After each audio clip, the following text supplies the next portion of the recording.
So I don't know if you're aware, there's this little movie coming out this week called Superman that apparently had a series in the 90s as well. I do recall watching it. I don't think I've watched a lot of it since it came out, but I'm in a Superman type of mood with the movie coming out. So I thought, you know what? I'm going to go back and start rewatching the series. And I just wanted to focus first and foremost on their version of the origin story.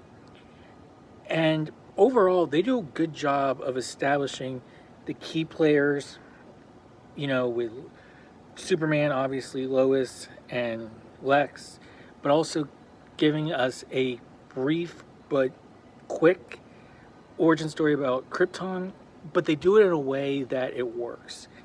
And they give us enough information and they dive more into it than you might expect. There's a whole episode, the first episode is dedicated to Krypton. And I really like it. I think this is one of the better versions of Krypton. I just feel like most of the time it's either too fancy, too minimal, maybe like in the movie, or too futuristic, too otherworldly, like in Man of Steel. Here, it just feels right. Like, this feels like the right vibe for Krypton. That's clearly alien. It's a futuristic type of world. It just works.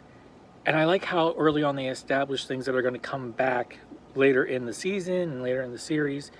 With Brainiac being there, with the when Superman's pod gets sent to Earth, you see Kryptonite pass through the portal as well with him. So it makes sense that Kryptonite ends up on Earth. We get mentions of how this is related to Batman the Animated Series, with Martha at one point saying something like, that bat guy in Gotham. And then we have mentions of other cities. There's Star Labs here, which is the Flash.